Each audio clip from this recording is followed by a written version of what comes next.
Hi everyone, welcome to TeleShadowing. We are recording the session and live streaming it to YouTube. TeleShadowing is a shadowing program open to all pre-health students from the undergraduate, post-baccalaureate, and high school levels. As clinical shadowing opportunities have become limited in virtue of the ongoing pandemic, we are firm in our mission to extend shadowing opportunities to students across the globe. You will receive certification after this session via a quiz and a brief written reflection. We recommend you to complete these quizzes as soon as possible, as there are no extensions after the deadline has passed. More information can be found on our website at TeleShadowing.com. And you can also ask questions on the YouTube live chat, as well as it will be addressed as well in the Zoom chat. And finally, we'll be having this Q&A session at the end, and we would like to ask everyone to kindly keep your microphone off, as it is encouraged to type your question into the chat box during the session, as the TeleShadowing working group will ask your questions at the end. And it is a great honor for me to introduce Dr. Suleman. Dr. Suleman is the founding director of the Pediatric Interventional Pain Management at the Johns Hopkins University School of Medicine. He's also specialized in anesthesia and pain medicine. And I would like to request Dr. Suleman to start today's session. Thank you. Thank you so much for your introduction, and thanks for your invitation. And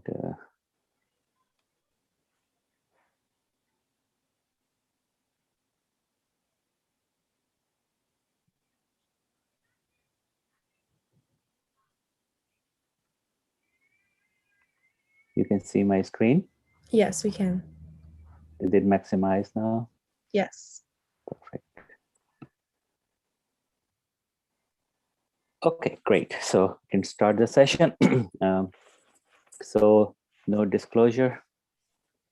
So today's presentation, I'm going to talk about my journey and then the anesthesia residency program, how to get in the residency program, what are the requirements are, and then at the end about my pediatric pain specialty. We will talk about this is a comparatively new specialty, started like a few years ago, and I think it's very important to learn about it. If might be you like it and you want to be expert in the pain, pediatric pain.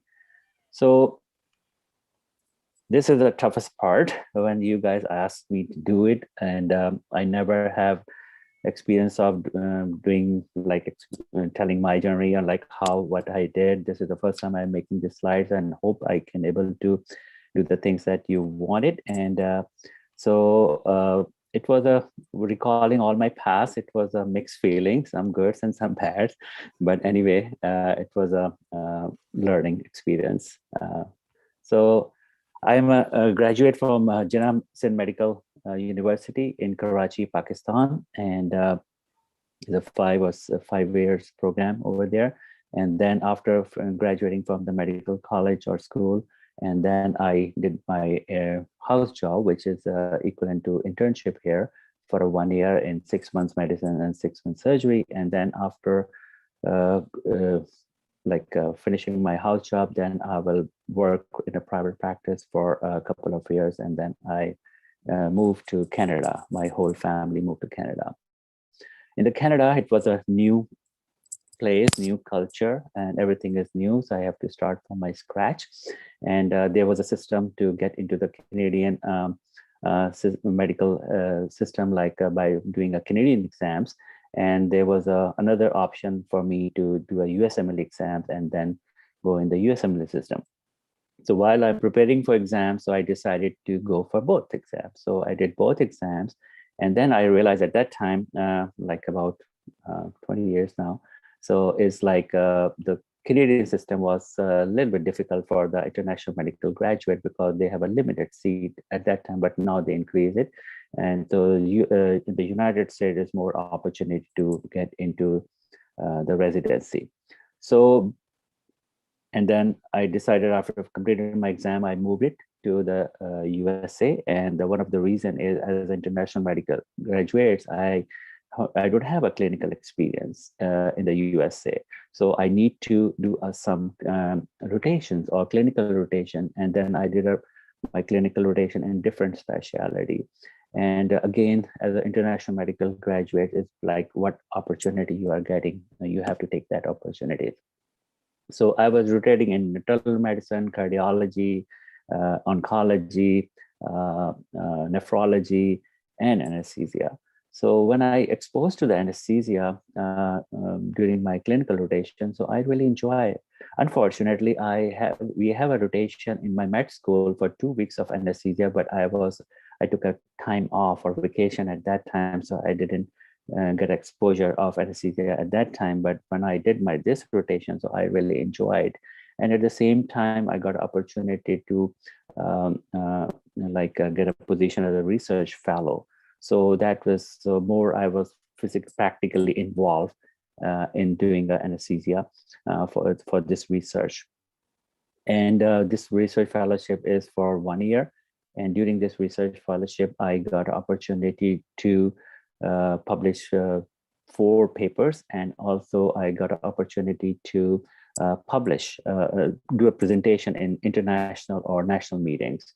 So because of that, my this publication and the presentation, actually, I got my residency like a pre-match. I didn't go through the ERAS, luckily.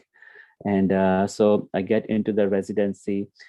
And then I completed my residency in University of Arkansas for Medical Sciences. And it was a 4-year residency program as compared to internal medicine and they have a 3 years residency, but some of the residency like surgery, they have more than 4 or 5 years.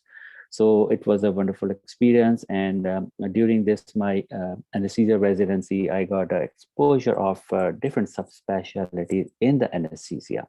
So I really enjoy doing a pain and a pediatric anesthesia. And so I decided to do a fellowship in the pediatric anesthesia. So in the Arkansas Children's Hospital. So because I was very much interested in pain, so my chief actually asked me to, he sent me for Boston Children's Hospital and Harvard program for 3 months rotation to learn the regional anesthesia like ultrasound guided nerve block and come back and build the program in the Arkansas Children's Hospital. So I take that opportunity and then I complete my fellowship, and then I started my first job as a pediatric anesthesiologist in the Arkansas Children's Hospital. So, when you're dealing kids, it's difficult, like they scared with the doctors, like a white coat syndrome.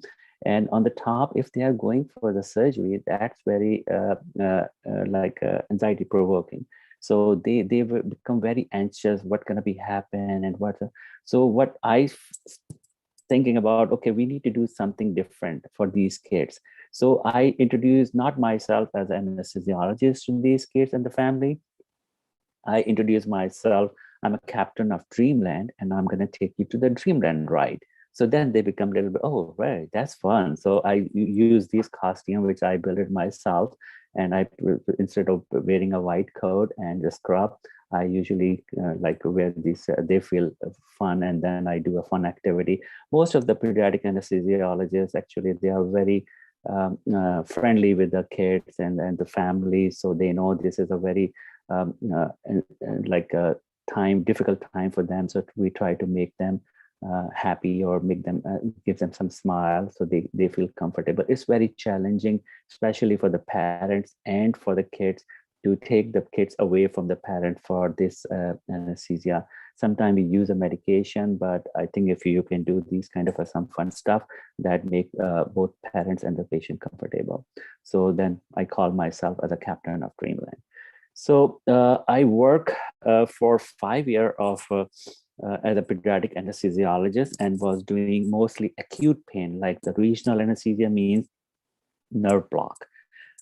So I get exposure of patients who are in chronic pain, like these kids who are in pain for any reason, ankle twisting or any sports injury, and the injury is healed, but they still have a pain, and that pain is actually stopping due to daily activity, going to school and doing anything. So this is more like a difficult situation for the family and the patient. So because of this, at that point, there was not many hospitals who are offering a chronic pain treatment. And because of everyday basis, when I see this patient, I feel I need to do something for these kids. So then I decided, when I was in my 3 months rotation in Boston Children's Hospital, at that time, they are starting a new fellowship program, which is a pediatric chronic pain fellowship program. So I decided, okay, after 5 years of my attendingship, I decided to go back to this fellowship. And that was in the Boston Children's Hospital and Harvard School. And plus, like they have a rotation in the Brigham and the Bath as well. So that is a great program that like I learned these skills to how to handle these chronic pain patients, and especially the kids, and to like their life is completely stopped because of this pain. So with this approach, with this program that I built it here in Johns Hopkins, it helped these kids to go back to their normal life. So it's very rewarding. These are not really a chronic pain like when we talk about the adult chronic pain, where they have a degenerative changes, where irreversible thing. So we try to make them comfort. But here in the pediatric chronic pain is where they have some injury, but the injury is healed, but they have some false signaling. And because of that, their life is interrupted. So that it is reversible. So that's very rewarding if your kids go back to their normal life. And so this is a great fellowship program which I did, and I graduated from there. And during this fellowship, I have a little boy. So after this fellowship, actually, I decided to, because we are new parents, that's another challenge for our life. And so we don't have a family support here. We decided to, okay, take a break for 6 months and learn how to handle the baby. And then we learn how to do the parenting, and then we will go back to the work. And so that was also fun and challenging. And we did it. And now he is 6-year-old, big boy.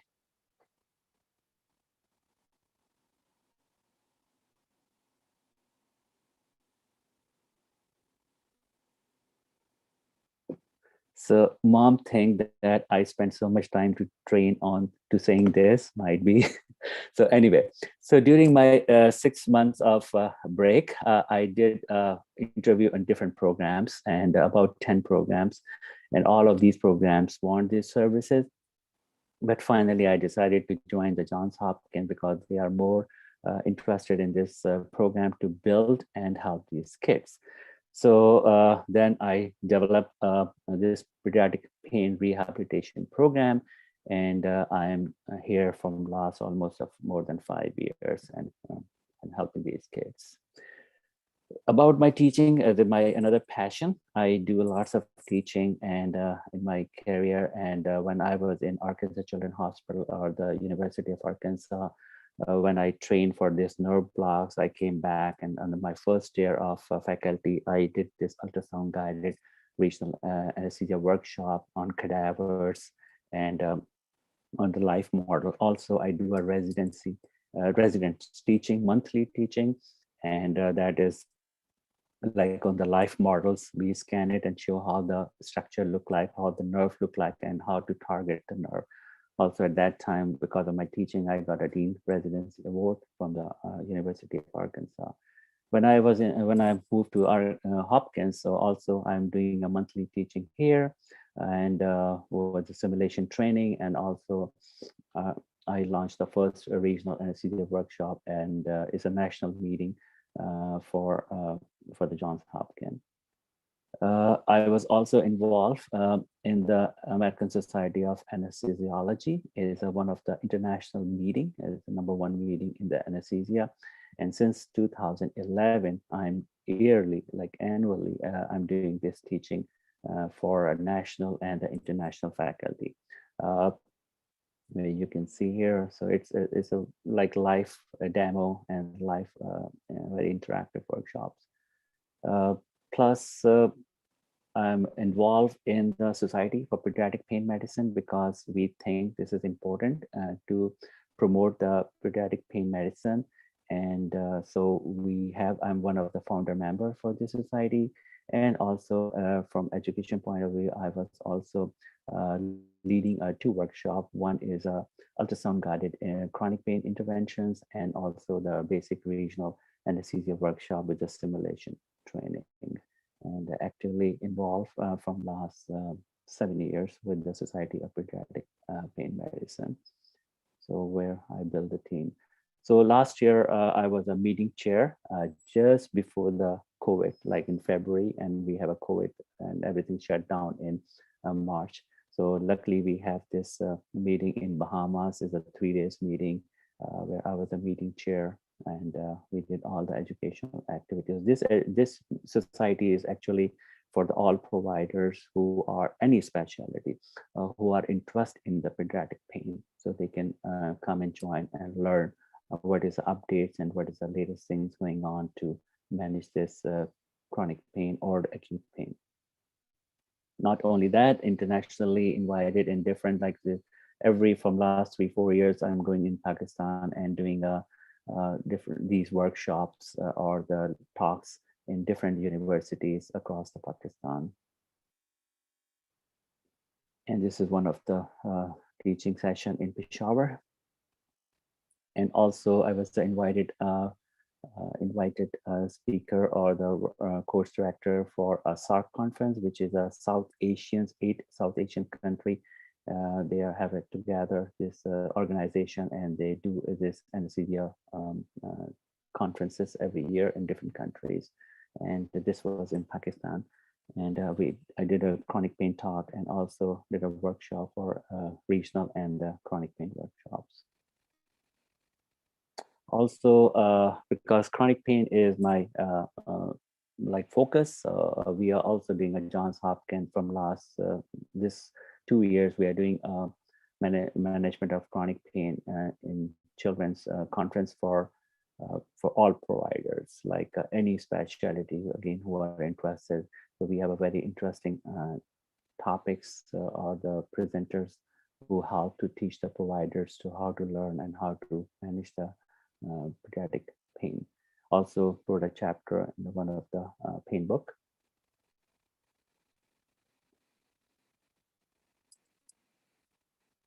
So this is all about me. And I think we can continue that and question and answer at the end. So anesthesiology residency. Yes, when you are a medical student, most of the time you are thinking about going in the internal medicine or the surgery. So anesthesiology is a great specialty, and especially like you are really like it's not on the front line, but it's helped all the, like for example, if anyone have a disease or if anyone have a trauma, they need an immediate like a treatment, and they cannot do this treatment in a week because if a fracture, they need to be under sedation. So, or under general anesthesia, so the surgeon can operate them and they fix the issue. So anesthesia is the one, the surgery cannot be possible without anesthesia. And so I think I feel it very rewarded when you patient is in the pain and in the ER and they have some disease or acute process going on or any injury, and they are very uncomfortable.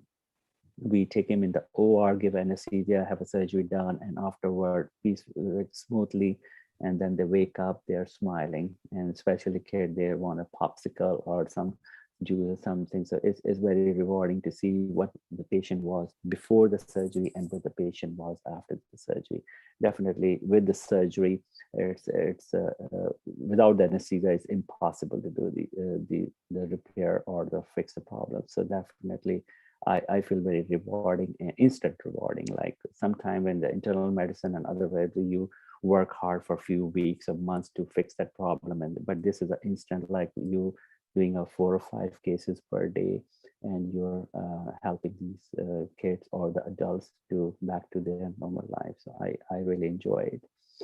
To get into the residency, we have this ACGME website, and you can see all the specialties is here. I'm pretty sure you're familiar with that. If not, this is a resource that you need to click what specialty you're looking for. And then this link will take you to the all residency program in the country. And there's all detail about the program directors. They have a direct email address, they have addresses, and also they have a criteria for all the residency program, like what they are looking for. So I think this is a great in the old days before this internet, like there was a green book we call, but now with the internet, they are really updated information. So this is a resource I would suggest to look into, and it's very helpful. And also Johns Hopkins residency, anesthesia residency program. Also, if you can Google to Hopkins anesthesia residency, so you will get to that page, and they will talk about how the residency program is and what are the rotations are, and how the who are the resident and where they come from, and plus it's about the city also. There's a lot of information that the people who are applying for residency, they can get it, that information. Johns Hopkins anesthesia residency is #1 from last 2 years. So this is our chair and this is a chief administrative. So this is a great thing that Johns Hopkins is #1 residency program in the country. So this is a general requirement. So like all the residency need a ERAS application. So anesthesia residency also go through the ERAS. Personal statement. This is a very important thing for the people who are applying. The personal statement, like I was a member of the residency committee and the fellowship committee. So we like when we reviewing the chart or the file.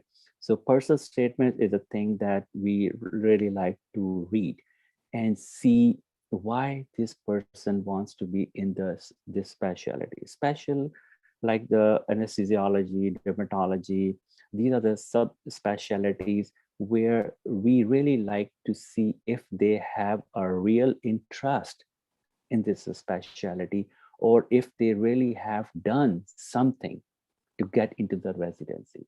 So when we read the personal statement, we look into that.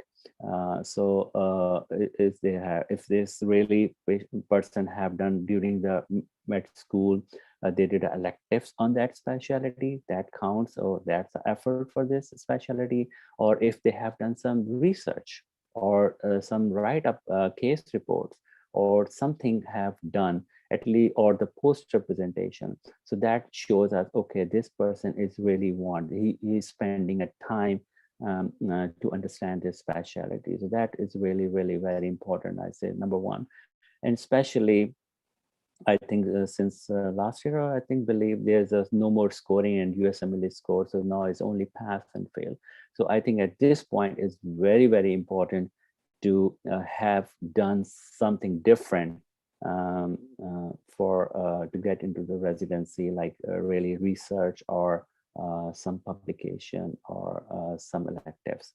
Also, letter of recommendation is very important when you do elective, when you're doing an effort. So definitely, if some medical students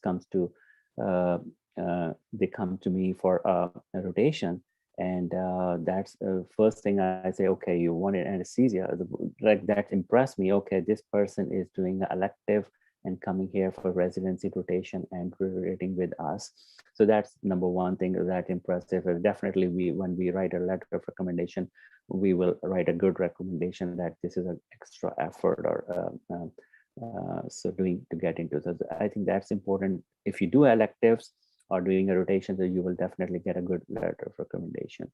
And during the rotation, we see how interested the students are, and then definitely we write it up everything in the letter. Definitely medical script, as other residency, they needed USMLE scores, they needed, and then also medical student performance. So this is a general thing. The most important thing is, I think, personal statement and the letter of recommendation. Rest all the things are as the residency program. So focus when you are applying for ready for residency program. So make sure you have some things done, whatever specialty you like. And I always tell my medical student when they come for a rotation, so pick the specialty which is really you like it, and you really want to spend whole your life in that specialty. Because if you like it, then you are more creative, you will create and you will grow. But if you don't like it, you get into the specialty because the quality of life, or because there's a money, lots of money, you're not going to be creative, you're not going to be grow. So really, do your electives, and spend all the try to do rotations in every specialty and see which one is suits to your personality and which one really you can do for your whole life. And I think this is the most important message I want to give to you, that please go to the specialty which is you are involved. So that will make your life easy, and also you will grow. So these are the rotations when we're doing a residence doing in Hopkins. This is kind of like this, all the rotation in the Johns Hopkins, and but almost everywhere is same. But the name might be BV, like Bayview, so it might be different other places. So acute pain is one of the subspecialty where they do how to manage the pain during and after the surgery. When the patient, especially pediatric patient, is very important for us. When they wake up, make sure they are very comfortable, either with a pain medication or either by do the nerve blocks. And also remote anesthesia, a little different. Like when we are doing the anesthesia in the OR, this is a controlled environment. And we are used to of everything. But sometimes we need to go to do a sedation for a small kid, for MRI, for a CT scan. So which is not a controlled area. So how we need to set it up over there to do the smooth anesthesia. Sometimes we need to do a radiation treatment. So patient is in the machine. So how we can handle that anesthesia for that. So this is really good. Ambulatory anesthesia, like the outpatient anesthesia, like they come for a short procedure, like a scar removal. So they're in and out. So how quick patient can come in and go quickly with the minimum anesthesia and smoothly and pain-free. OBGYN anesthesia when the patient is in the labor and delivery. So how we can make the pain-free labor and delivery. If they're going for a C-section, how we can make the C-section pain-free. Sometimes they are awake in the C-section. Some situation we have to do the intubation. So how we can make that C-section safe and pain-free. Cardiac anesthesia, like when they are going for a heart surgeries, the big surgeries, that's they go to the pumps, and how we can manage that. So there's a chronic pain is a care adults who have a disc herniation and who have a chronic headache. And so these kind of a pediatric patient are also chronic pain, which is a new, and complex cases, neuro anesthesia, which is like a brain surgery. So this is a different anesthesia, how you manage that. So plus post anesthesia care, like when the patient after surgery, they come in the recovery room. So that is also, there's a possible anesthesia complication, possible surgical complication immediately after the surgery, how to deal that situation. So that's the subspecialty. Peds anesthesia, how to do the pediatric anesthesia, that's completely different than the adult world. Intensive care, pediatric and adult and cardiac intensive care.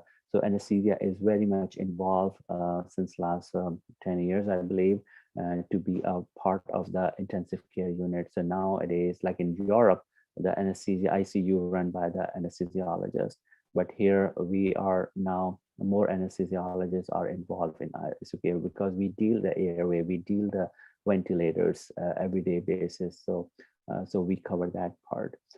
Regional anesthesia is like the nerve blocks. These are the technique to use to minimize the use of narcotics, because we all know that narcotics is addicted, and using a narcotics for long term is not a good idea. So even in the chronic pain, so regional anesthesia is like, for example, if someone have a wrist fracture, so we do a nerve block, ultrasound guided nerve block. We locate the nerves which supply to the hand, and we injected a numbing medication around that nerve, so that numb that hand. So in adult world, once we have a regional anesthesia and we block the nerve, patient don't need a general anesthesia. He can stay still and they can do the surgery awake. So that is a great technique. But in the pediatric world, is not possible that kid can stay, even this pain-free, he's not feeling the pain, but still he cannot stay still. So we need to give some kind of a sedation. and to stay still for this procedure. So this is a great technique, is a new thing that started like about 10, 15 years ago. And other than that, there's some electives also. If that, I think that's the same thing, but only in different locations: a regional ICU and OBGYN and pain management. So these are the all rotation I'm talking about, the Johns Hopkins.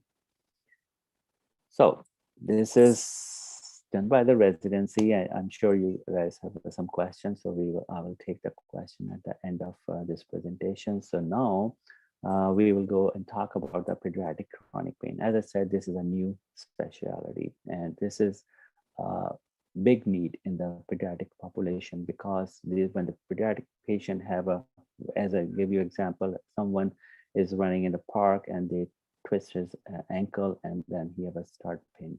So that pain is an acute pain. And that pain, because of the twist of ankle, might be some muscle tear or some strain on the ligaments. And so they have some activate the inflammatory process. That usually take a few days or a few hours, depend on the surgery, or possible a week. And then the healing process done, and then the pain signals turn off. That's the acute process. Unfortunately, sometimes even the healing process is done, the patient still feeling a pain. And that is very common in the pediatric population. Because what happened when these kids have this intense pain experience, that intense pain actually activate the central nervous system and make the nervous system hypersensitive. And because of the hypersensitivity, even the healing process is done, they still feeling a pain. And I will show you some good slides that then you can have a good understanding why they're feeling a pain. So this is a false signal. And what we need to do, we need to turn off that signals by doing a multi-modular approach, which I will show you how to do it. So this is a thing, I love it, and I really enjoy helping these kids, and is again very rewarding when these kids go back to normal. And several kids are interviewed in the Johns Hopkins magazine, and they are on wheelchairs and back to normal life now. So learning objective, we will talk about the pain mechanism, and we will talk about the acute and chronic pain. And we will talk about what is the multidisciplinary pediatric pain program, which I built it in Johns Hopkins. And also we will identify which patient needs intervention. So epidemiology, like the persistent and recurrent chronic pain can cause a significant problem in a pediatric population. Like they can physically, they cannot do things, and psychologically, like might be, they are anxious about it, they are scared about it, there's fear, what's going on with my foot, why I cannot able to walk, why I have a pain. So this is not only for the patient, that's also families also have, like if I'm a pain physician, but if my pain, like yesterday I was took him in the park and he fell from the bar, and that's make me nervous. Oh my God, what's going on? So this is like all the parents are very sensitive about their kids, and if they are in the pain, so that the family was affected. And if they are not going to school, and if they are not doing a daily activity, then the parents cannot go to the work. So that's affect the whole family. So that is very important to fix the problem as soon as possible. More they delay, it can cause anxiety, depression to the patient, and can more complicated. So estimated like about 20 to 35% of kids and teenagers around the world have experience of the chronic pain. So it's a big number. How many programs are offering this program, this service? Is very few in the country. And outside USA, I don't think so anyone have these chronic pain programs. I would like to show you this video. Is a 4-minute video, is a very interesting, so you can have some understanding difference between the acute and the chronic pain. Because most of the time when our kids get hurt or injured, that is acute pain. So people have an experience of 95% people have experience of acute pain. So when they have a chronic pain, so they don't understand chronic pain is different than the acute pain. So they always think the chronic pain should be treated as the acute pain. So they try to manage the chronic pain as acute.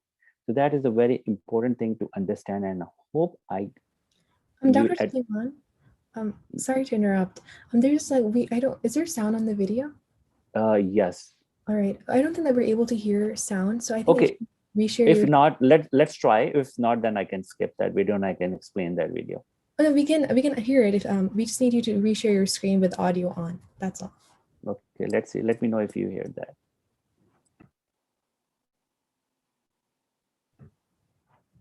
No, we don't hear it.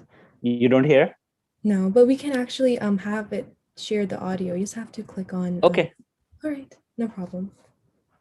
You can do it, or I can skip that video. We can do it. You just have to click the green button at the bottom again, and then it'll just say share with audio on at the bottom. So you'll see and click new share. Share. So you want me to click the new share? Yes.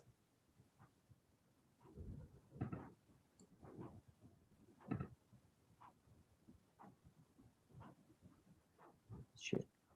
You hear? No, that's okay. Okay, that's fine. That's Okay. fine. I can explain that. I have opportunity. I will explain with my slides. Don't worry. So what is a pain?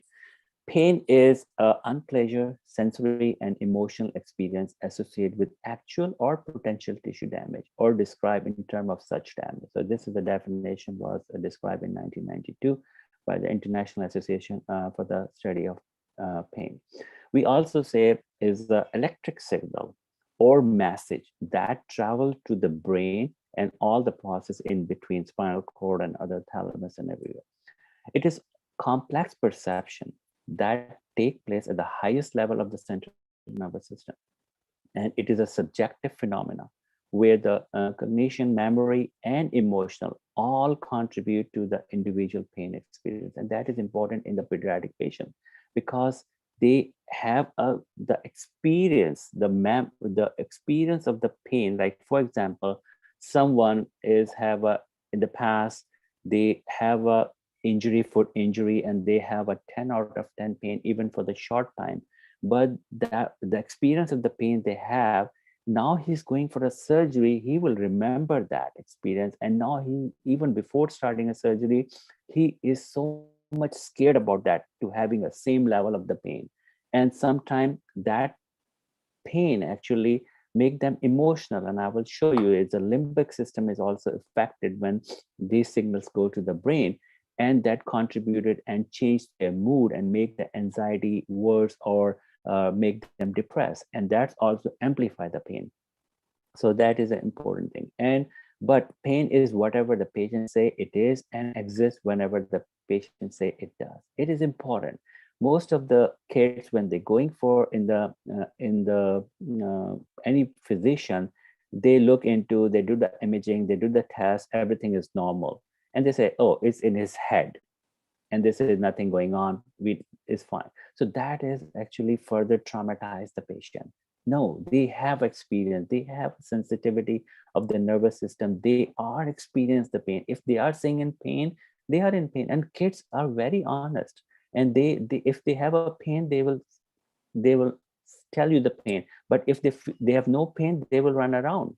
So if they are in pain, so is important. So yes, because we are thinking about the acute pain, and we are looking for acute injury, and we cannot able to say, oh, there's no finding of acute injury, so this means the patient don't have never. No, this is not the right way to approach.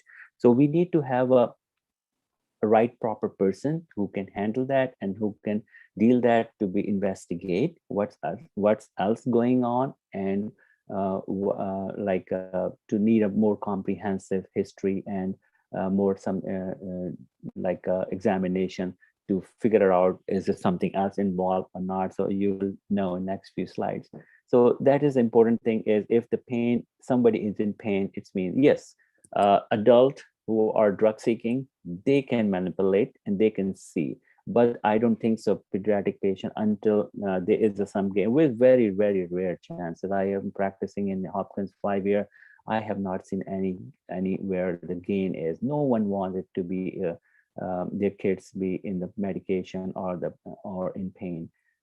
So I think it's important to, because if you don't understand the patient situation, if you don't feel them, what they are feeling, they're not going to be trust you, and they're not going to be follow your recommendation. So that's why very important to feel their pain and help them. And that is, I think, the success way, the most important way to manage the pediatric chronic pain. So mechanism, anytime when any patient have an injury, so that is acute pain.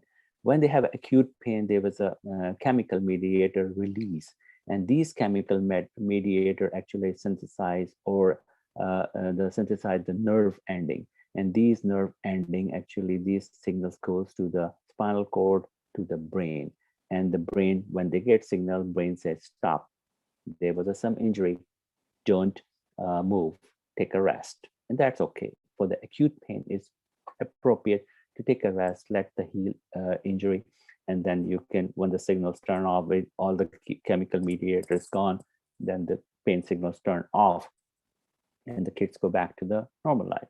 So, but sometimes, unfortunately, when the patient have an intense injury and or after surgery, if the pain is not well managed, so what happened, there was some cells, which is called glial cell. They act these are non-neural cells. They become activate or they become inflate. So here is an injury, but when they become inflate, so actually they are causing an irritation to the normal nerve. And then not only that, in the spinal cord, they activate the microglia and also activate the astrocyte. Because of these activation, that the whole spinal cord get activated. And then that signal goes to the thalamus and then the cortex. So the whole system is activated. So now might be the injury patient have here that's resolved. But because of the activation of this whole nervous system, from the nerve to the spinal cord to the cortex, all are hyperactive because of this activation of the glial and the astrocytes. So the whole nervous system is become activated. So when you do examination, your focus is examination on the injury where the patient had few weeks ago. Oh, that looked fine. MRI is normal. X-ray is normal. I don't know why the pain is. The pain is because the whole thing is activated now. So now we have to calm down this thing, or we have to retrain the brain to help and reverse the whole thing and turn off that signal. So that is the challenging thing when we see kids in the chronic pain. So you can see when these signals go to the spinal cord and then thalamus and then the cortex. And also you see that sometimes we have a scenario like a patient, like for example, if they have a foot injury, they having this area of the brain is activated or hypersensitive, but sometimes that pain moved. How they move is to the hip and the trunk and going up. Why is going up? The injury is in the foot, and why the pain? Because there's the sensitivity of the brain. So now you can see how close these areas are, so they can become hypersensitivity, and the patient start feeling in other part of the body. So, well, that's strange. How can this happen? So this is a mechanism that patient can have, and to on one side of the injury, but patient can have pain in other side of the foot or other part of the body. So again, this is as I said earlier. So when this spinal cord to thalamus, and from thalamus, that actually sometimes that goes to the limbic area. So like these thalamus is connected to. So thalamus is connected to the cortex and also the limbic system. So when this go to the cortex, so that is the pain signals and the brain feel that pain. But sometimes when these pain signals go to the limbic system, so limbic is control the mood. So patient don't have a never anxiety, never depression. Now patient start feeling some mood alteration. Now patient start feeling anxious. Oh, he never be anxious. Now he's more anxious. But sometimes they have anxiety baseline, but now he's significant anxiety. And now he's starting feeling depressed. What's going on? So this is because the activation of the limbic system. So that's why this is also need to be evaluated during the when you see the chronic pain patient. So in response to that, when the pain signals go to the brain, the God actually create a system to calm or to respond to that painful stimuli. So what is that? In response to that painful stimuli, the brain stem release endogenous opioids. And that opioid release and goes in the blood, and then it goes to the dorsal horn where these receptors are, and then they control the pain. And that's helped to decrease. That's the natural God make this system. But sometimes we need a quicker relief, or sometimes if the pain is intense, we use exogenous endorphin, like we give opioids and we give NSAIDs and other pain medication that help. So opioids is not the only, that's a body response to release opioids, that's normal, but sometimes we give opioids and that goes all in the dorsal horn of the spinal cord and control and stop the pain signals. The important thing is here, that I tell all the primary care physicians that opiates is not only the receptor who control the pain. There was several other receptors used as a gabapentin, alpha blocker, or serotonin, or TCAs. All these also can contribute. So if the patient have acute pain and using opioids for a short term, that's perfectly okay. But for the long-term chronic pain, we don't need to use an opioid because that's addicting and that make the patient more sleepy and they're not going to be active. So instead of using an opioid, if we use the other non-opioids medication, and we have all these receptors here, and that helps and decrease the pain, and that's what I'm doing in my clinic. So that's why I never use opiates, so zero opiates in my clinic. So that's the way you can also manage the pain in the chronic pain setting. That's also for acute, for the adult and the pediatric. So the difference between the acute and the chronic pain is per definition, if the acute pain, like the time from the injury up to the 3 months. So that is the acute process. Could be heal in few hours, could be heal in few days, weeks, or months. So if the pain is beyond 3 months, then we say per definition, this is a chronic pain now. So that is the important thing to understand between the acute and chronic pain. So chronic pain is only when the patient have a pain more than 3 months. So in the acute pain is always, we have an obvious reason to have an acute pain. Like for example, patient have a surgery 2 days ago, a week ago, or a month ago, and patient have a fall or injury. So that is acute pain. Chronic pain, he had an injury or surgery in the past, but all the healing, incision is healed, injury is healed. So there is no obvious any sign or any source of the pain at this point, but patient still feeling a pain.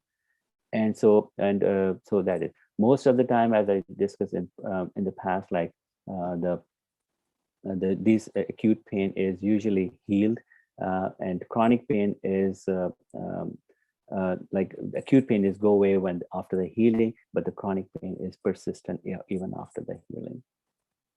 So this is another graph that you can understand the acute pain. Most of the time they have a pathology, the reason of the having a pain, and once the time goes, the reason of the pathology is very low, minimum, and the patient still feeling a pain. So that is a chronic pain.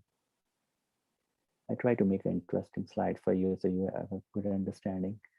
So before going further in the chronic pain, there's a couple definitions that's very important to learn about the chronic pain. Is a plasticity, refer to change in the neural pathway and synapse, and occur at many levels like periphery, central, or the cortex level. So nerves, spinal cord, and the cortex. Plasticity is like with the sometime intense pain or persistent for long time, there was some neuronal changes, which we just discussed and showed in the past. There's a non-neural that's inflamed and activate. And then hyperalgesia means increased pain with the stimulus that normally provoke. Like for example, if I'm pinching my skin here on the hand, this is a pain I feel like a 1 out of 10, right?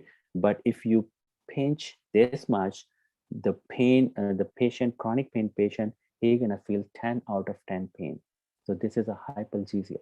Allodonia means the pain due to stimulus that does not normally provoke pain. For example, I'm just touching my hand. just softly. It's not painful, it's just a touch. But the pain person who is in a chronic pain, he will feel a pain 10 out of 10. This is called allodynia. And as you can see, in more common patient is a complex regional pain syndrome. So this is allodynia. So they feel as a pain. So that's why they cannot able to do the things. And when you look into, oh, that's, I don't see anything that's going on there, but their nervous system or the receptor, pain nerve ending is very, very hyperactive or hyperactive, and they are feeling a touch as a pain. So another way of learning this thing, when the patient have an acute injury, when the injury, they have acute pain, and normally take few weeks or days and normal healing and pain gone. But in some time when the patient is in the process of healing, they develop a plasticity, so neuronal changes. When they have changes, now the healing is done, but now because of the plasticity, they are feeling a hyperalgesia or allodynia. And because of that, now they are in the chronic pain. So now they are called in the chronic pain. So we also use a term called the central sensitization. What is exactly same thing like the chronic pain condition where there's no noxious stimuli, inflammation or damage to the nervous system, but the patient still feel amplify pain signals, like their pain signals is still amplified or hypersensitive. So that is the central sensitization. Means the same thing what this is a medical term we use for our documentation, that this is like the hypersensitivity of the, or sometimes some physicians say amps. So because the nervous system is very hyperactivity, but there's no obvious any painful stimuli, inflammation or damage at this point, but might be had in the past. Another way to learn about this one is this is a, like if you exposed to the fire, sharp or anything, you feel pain. That's normal. All of us, we feel pain. And if you touch with a soft thing, you will feel a touch, right? But when the patient have developed a central sensitization with hypersensitivity of the nervous system, then the same same stimuli, painful stimuli, is called hyperalgesia, like it's more than 10 out of 10 pain. So this is unbearable. So it's very high pain. And if you're using a soft touch, they are gonna do feeling a 10 out of 10 pain. We call allodynia. Sorry. So this is a central sensitization. So in this situation, when the patient develop these, what we need to do, we need to turn off this signal. This is a signal because of hypersensitivity. We need to retrain the brain to back to the normal pain threshold. So that is only possible with the multimodular approach, not only one single injection medication. That needs to be do a multimodular approach. We will discuss in few minutes. So this is a very important graph also. This is a normal graph when the anyone have a pain stimuli, and this is a pain response. That's all of us.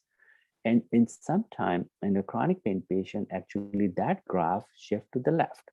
And because of shifting this graph to the left, and now patients start having a pain with the less painful stimuli, but the response of the pain is same 10 out of 10 pain. So actually that's the thing is happen in the chronic pain. The graph is moved to the shift to the left. So when we treat this patient in a chronic pain, we try to bring this graph back to the normal. Again, this is multimodular approach, not one single thing. So we try to retrain the brain, and with the help of medication, injection, cognitive behavior therapy, and the physical therapy, all these things, multimodular approach we use and try to bring this graph back to the normal. It's time consuming. It cannot fix the problem right as acute pain. Take a narcotics medication, you feel comfortable, right? It's a time consuming, it's take time. So it's very important to educate the family and the patient that it's reversible, and we need a multimodular approach, and we will bring this back to the normal, but that's going to take months. So that is the important thing is. So patient have a pain now. So more than 3 months, and it's not going away. It's still there. And now he's interrupting his daily life. His mood is changed, sleep is disturbed, cannot able to participate in sports, cannot able to walk, cannot sit long, cannot go to school, and social life, zero. No, he cannot go to meet friends. So now what we need to do? We need to do a multidisciplinary approach. We need a team who can handle these patients and who can help this patient. So we have this program built it in the Johns Hopkins and the Kennedy Krieger Institute, and this pediatric pain rehabilitation program, which was built about 5 years ago and still growing and growing. And we have a patient referral from across the country. So when we see a pediatric comprehensive pain program, what that means we have a pediatric pain clinic, multidisciplinary pediatric pain clinic. These are the team who see the patient first time and spend lots of time, and then we evaluate what are the factors and what is the cause of the pain and what are the factors which are amplifying the pain. So we do that. We also, after seeing that, when then we recommend either outpatient therapy or either day program, outpatient therapy like a cognitive behavior therapy, biofeedback, which help to manage and cope with the pain and how to control the anxiety. Plus physical therapy, different kind of a land therapy, pool therapy that we all have in the Kennedy Krieger Rehabilitation Institute. Also, we have a day program here where the patient usually do outpatient therapy 2 times or 3 times a week, but in the day program, they are doing all the behavior therapy, physical therapy, and the occupation therapy every day from morning to plus because they are going to be away from the school. We have a school sessions also. Over educator contact the school, get the syllabus, and they also spend 2 hours in the classroom where they help so they catch up. They are not behind from the other peers. Inpatient rehab. This is a program, is a daily, but now patient is in the wheelchair. He cannot come or he's out of the state. Now we admit the patient for 4 weeks, and then we treat with intense rehab and try to restore their function and also try to retrain their brain with the medication and with this program. Also, sometimes patient need an intervention. So we do an injection. And also, like, as I said, like any painful stimuli can make the pain worse. So injection also can that. So that's why I do under sedation so patient don't feel any injection.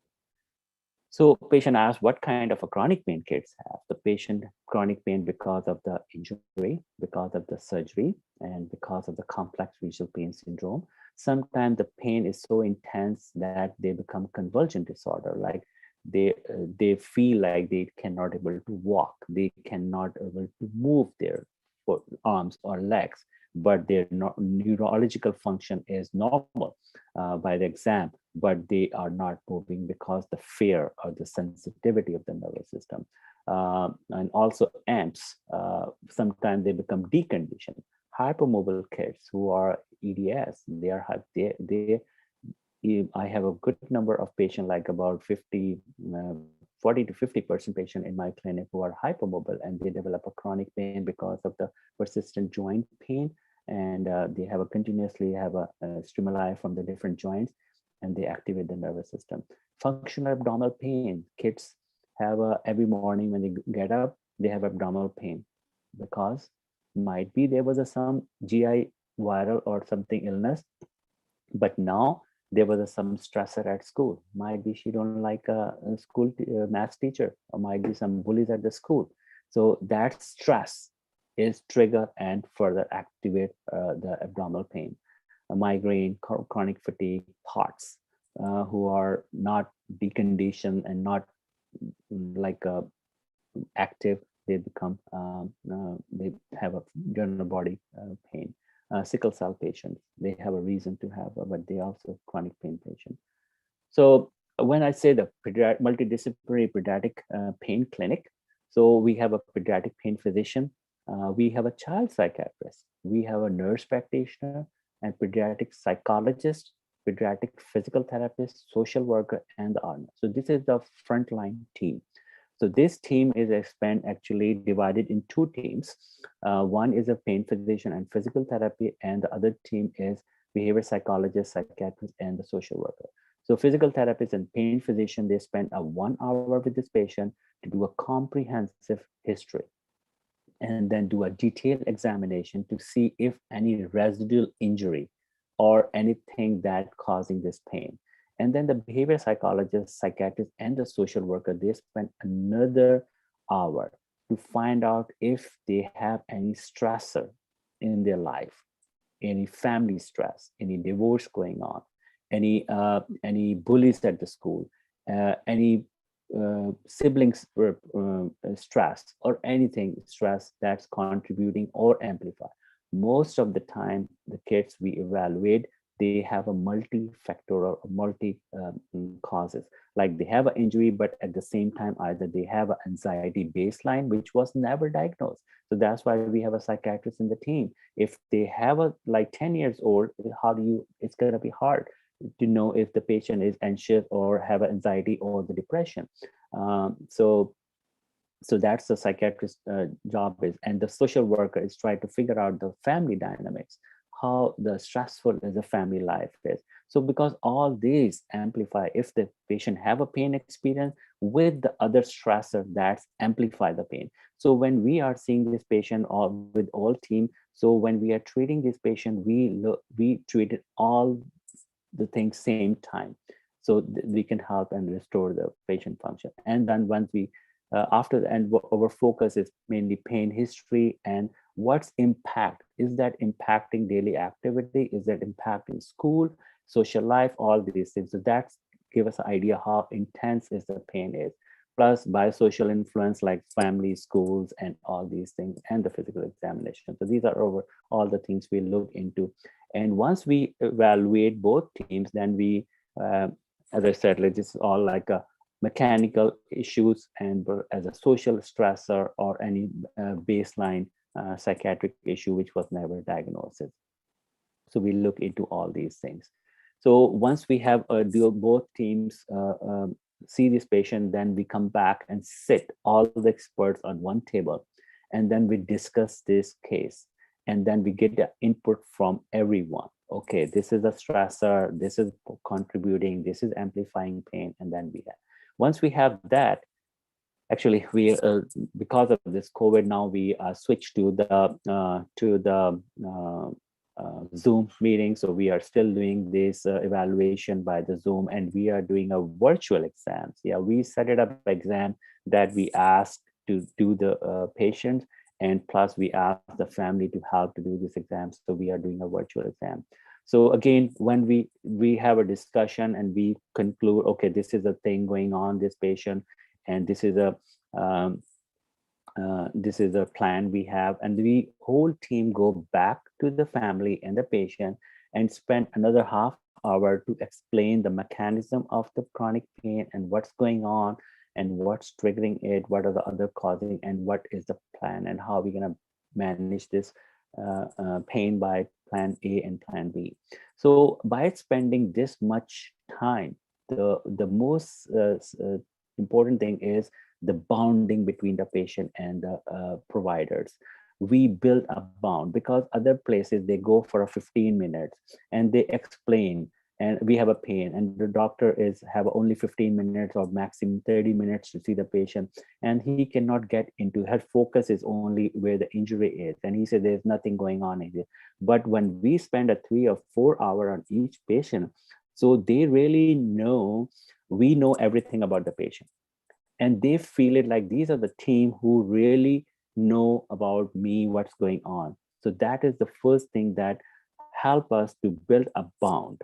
And once we have a bond, then they say, okay, this team know that. So if they recommend anything, so they follow our recommendation. So I think that's the most important thing, to do it and to help these kids in the chronic pain that you cannot do in the adult world.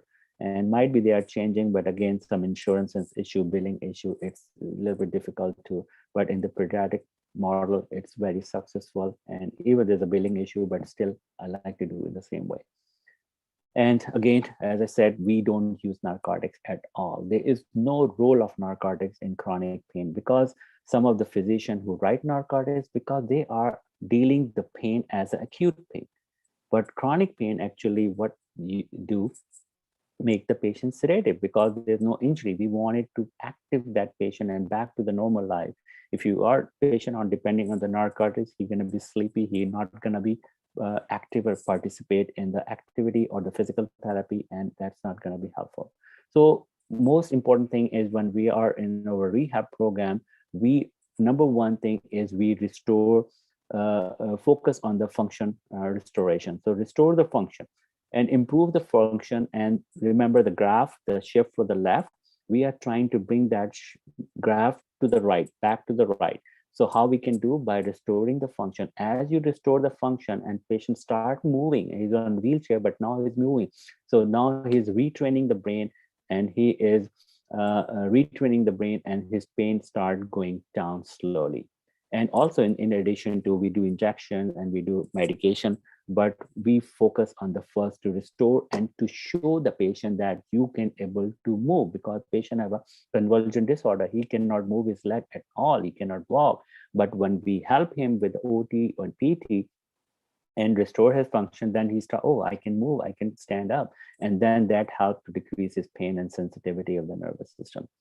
So we said we don't use a narcotic. So how we treat this patient? We use a non-narcotic pain medication, and education is the most important. That's why we spend so much time with the patient to explain the patient and the parents what's going on and how we're going to handle that patient. We do a special parents training because all the parents are very sensitive about their kids. If they have pain, they become sensitive. Even the physicians, they become very sensitive. Oh my God, what am I going to do? They don't move, just stay, rest, take Benadryl or something to make them comfortable. And actually that makes the things work. So our behavioral psychologists, actually, they help and train the parents how to handle the patients at home.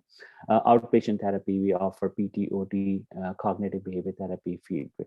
Cognitive behavior therapy is a management that anytime when the patient is in distress or if they are in a pain, so the body responds to that, activate the sympathetic system, release the catecholamines, and they go in that hormones goes in the blood and goes everywhere in the body and make the pain receptor more sensitive. When the pain receptor more sensitive, they feel more pain. So the cognitive behavior therapy is a breathing technique that calm down yourself, anxiety, control your anxiety, and that immediately stop the release of that hormone. Sometimes it's difficult to do in the kids, so we have a biofeedback where that they can visualize in the computer. There's a bars, they can see, okay, there is a pain and how much breathing effort you're gonna do to bring this pain down.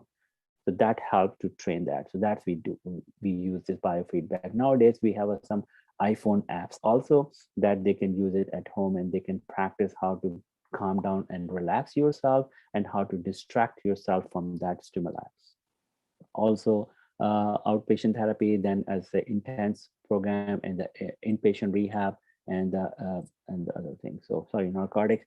Non-narcotics, when you say what medication we use for the non-narcotics, we use all kinds of Tylenol, NSAIDs, anticonvulsants, that is purely for calming down the nervous system, like gabapentin, carbamazepine, and Lyrica, SSRI, tricyclic antidepressant. So these are the medications sometimes parents concerned about why we are having these psychiatric medication for that, for this purpose. So that is a little bit challenging. That's why with the whole team, when we spend time, we talk about these are the medication can help with. This is not the purpose to treat for psychiatric problem, but this is a lower dose medication. Studies have shown that helps to calm down the nervous system.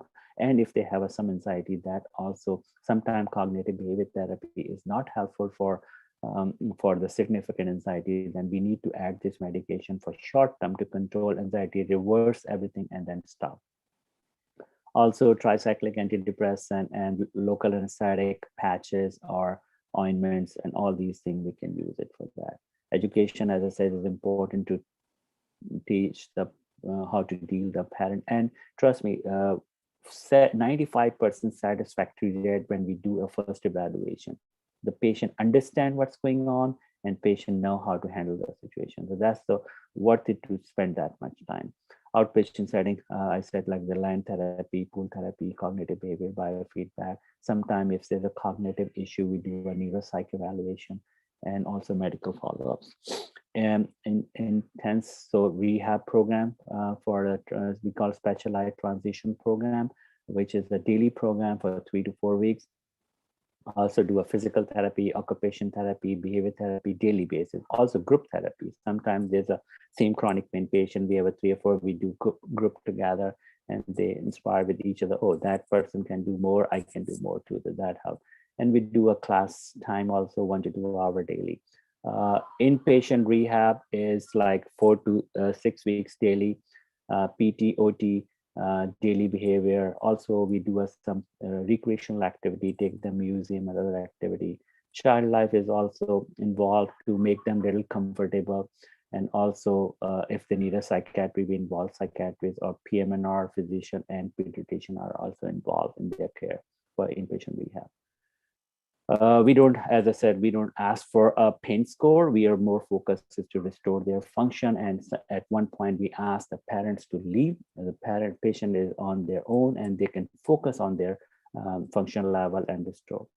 We do a community reintegration take for fun and do a educational reintegration and the inpatient rehab. Intervention.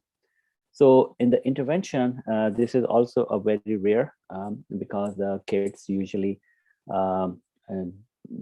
like adult world, they don't want to do the injections on the pediatric patient because in adult world, they do an injection awake and the adult can handle it. They know, okay, injection and how much pain they can have. But the pediatric patient, they cannot handle, and especially the chronic pain patient who have a hypersensitivity of the nervous system, who have pain with the touch, how they can handle the injection? No way.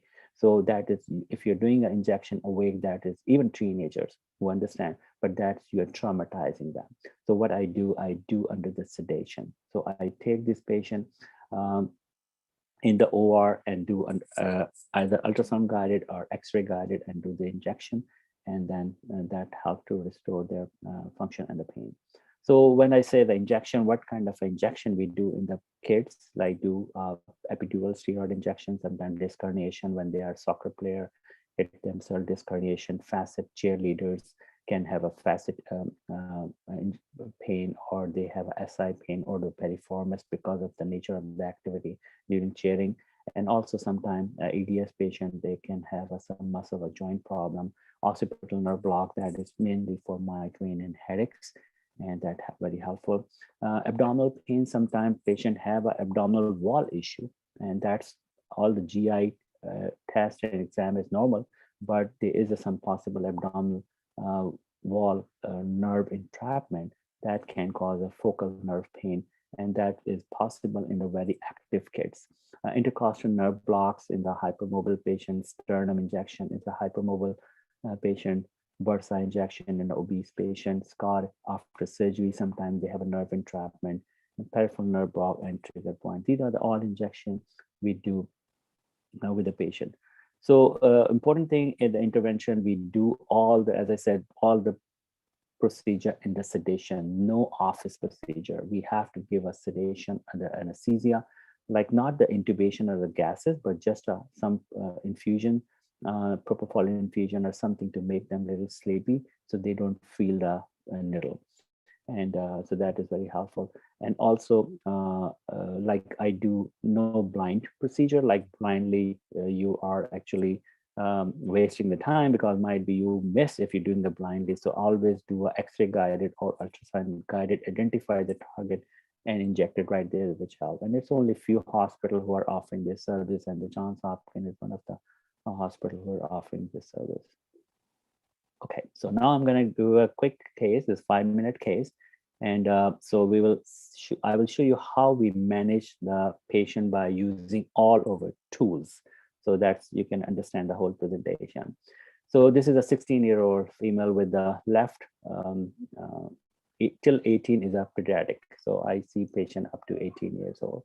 So 16-year-old female with the left-sided abdominal pain after the GI infection with the severe vomiting for a month. So she have a persistent vomit, some viral infection or something, and she was have a nausea, vomiting for 1 month and persistent vomiting. And when patient do a vomit or anyone do a vomiting, there's some strain on the abdominal wall. The abdominal wall gets stressed, tight, stress, and that's possible the patient can have a nerve. Each dermatome have a nerve, so that nerve can be entrapped between the abdominal wall muscle. So that's she, for persistent 1 month of vomiting, she have some nerve entrapment or irritation. Pain was so intense that that activate the whole central sensitization, and then she start developing lower extremities pain, and now she cannot able to walk, and she is on the wheelchair dependent. And she has seen about 25 physicians, and she have seen a GI doctors, all the scopes, imaging normal. She have seen the OBGYN, they say everything is clear. She have seen a psychiatry, physiatry, and they don't think any muscle issues. She have seen a neurologist, they don't think any neuro exam is normal. So they try to rule out all the GI, GBS, and pulmonary inflammatory disease and the muscular disorder. Everything was normal. So they say, then what it is? What's going on with that patient? And they finally find us, and they send it to us. And our multidisciplinary team evaluate for 3 hours. And we find the source of the pain is the periumbilical, like around the belly button. And the pain level is 8 out of 10. It is sharp, constant, and it is localized around the belly button. It's not radiating anywhere. It's not a diffuse pain. So diffuse pain is more like a visceral pain, and the localized pain is more like a somatic pain. So somatic pain means the abdominal wall pain. So we did the neuro exam, and everything, sensory, motor, reflexes, everything intact. And then we did a Carnot sign. The Carnot sign we do and ask the patient to do the crunch. So when they do the crunch, so more pressure on the abdominal wall. So the pain further get worse. So that is a sign to we look into the nerve entrapment. So that is positive, and that shows, okay, there's a possible nerve entrapment. Also, her life was so stressful. There was a divorce going on in the family, in the parents, and also she have a baseline anxiety and the depression. And she was seeing a psychiatrist already, but not on meds. And she was completely homebound, no schooling and no social life, completely isolated. And her sleep is completely disturbed. She cannot, very odd hours, and sleeping in the day, waking up in the night. So at the end of the evaluation, we see this is a nerve entrapment. Plus, because of the nerve entrapment, this is a central sensitization. And on the top, she have some anxiety depression, baseline anxiety depression. And now she developed a convulsion disorder, like she cannot able to move her legs at all, like not standing and sitting, like she cannot move even on lie down position. She cannot move her legs at all. So we said she need a multimodular approach. So we start gabapentin right away to calm down the central sensitization. And also we start the Zoloft to control the anxiety and depression. Unfortunately, these medication does not work right away. And that is the also very important thing to explain the family and the parents. Don't expect you're going to take a medication and you're going to get better in next hour. No, that take 4 weeks to work. So that's why we start slowly and titrate up to the level where this affected. So we think this is the medication needs to start immediately. And because of the convulsion disorder, where the functional level is 0, we think she needs to go in the inpatient rehab. But we think, I don't know, is she going to be cooperative with this pain level or not? Is she going to be participate in that program or not? But the pain level is so intense. So, but she is a candidate. There's no other way to do outpatient therapy, or the day program is not suitable for her. But at the same time, I say, okay, and because the nerve entrapment, so definitely I'm going to do an injection. So a day before the inpatient rehab, I bring her in the Hopkins in the OR, and I did ultrasound guided tab block, so the abdominal wall block, and her pain level for 10 to 5. So first time I did with the local anesthetic, the purpose is to give a volume and open up the space and release the pressure on the nerve, and the patient feel better. But her patient pain is improved 50%. And that's actually first time ever she feel less pain, and she feel a little bit more confident that she's in the right place. And then she started the inpatient rehab. She have a 1 month of inpatient rehab, and then she have a 4 weeks of a 1 month of outpatient, like a day program. So she have a 2 months of intense rehab.